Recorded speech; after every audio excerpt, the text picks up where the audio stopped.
Madame la Présidente, Mesdames et Messieurs les membres du Conseil, le gouvernement de la République du Mali prend acte de la résolution 2690 que vous venez juste d'adopter,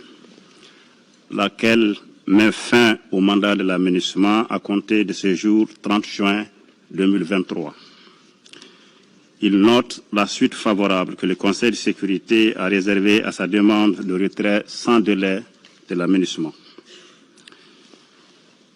Les raisons profondes de cette demande de retrait de la MINUSMA ont été données le 16 juin 2023 à cette même tribune du Conseil par son Excellence M. Abdoulaye Diop, ministre des Affaires étrangères et de la coopération internationale de la République du Mali. Tout en reconnaissant que la MINUSMA n'a certes pas atteint son objectif fondamental d'appui aux efforts du gouvernement à la sécurisation du pays, le peuple et le gouvernement de la République du Mali saluent toutefois sa contribution dans d'autres domaines, notamment en matière d'assistance humanitaire, sociale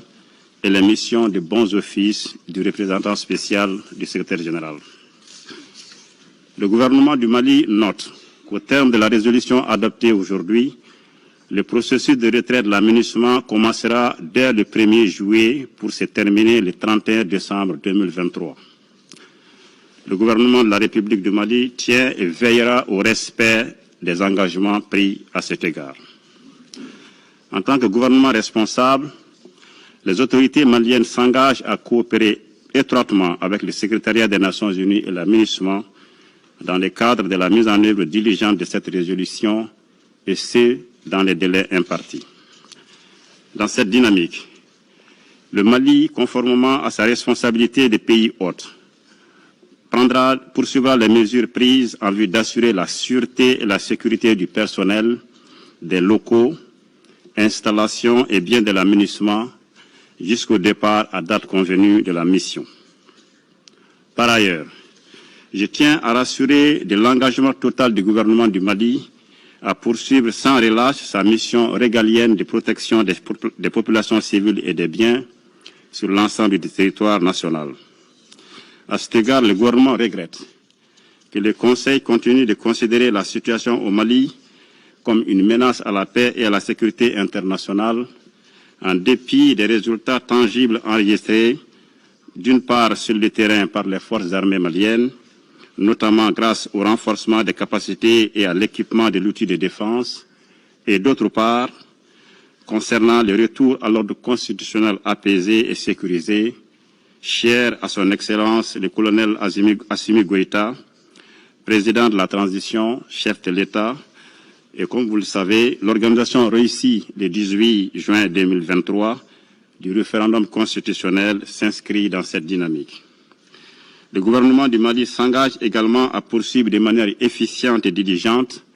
la mise en œuvre de l'accord pour la paix et la réconciliation au Mali issu du processus d'Alger, en collaboration avec les mouvements signataires qui le souhaitent, en vue d'une paix, d'une réconciliation nationale et d'une stabilité durable dans notre pays et pour les bénéfices des populations maliennes. Avant de terminer, je souhaite remercier au nom du peuple et du gouvernement du Mali le secrétaire général des Nations Unies pour son engagement en faveur de la paix au Mali. Je remercie également l'ensemble des pays contributeurs de troupes, de police et de personnels civils de la MINUSMA pendant ces 10 dernières années pour leurs efforts et parfois les sacrifices ultimes consentis aux côtés de leurs frères d'armes maliens dans la recherche de la paix au Mali. Que l'ensemble des États membres trouvent ici l'expression de la gratitude du peuple et du gouvernement du Mali pour leur contribution multiforme à la MINUSMA.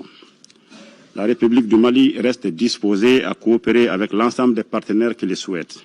dans le respect des principes clés de l'action publique au Mali. Je rends hommage à la mémoire de toutes les victimes de cette crise, civiles comme militaires, étrangères comme maliennes, tombées au champ d'honneur au Mali, et je vous remercie de votre aimable attention.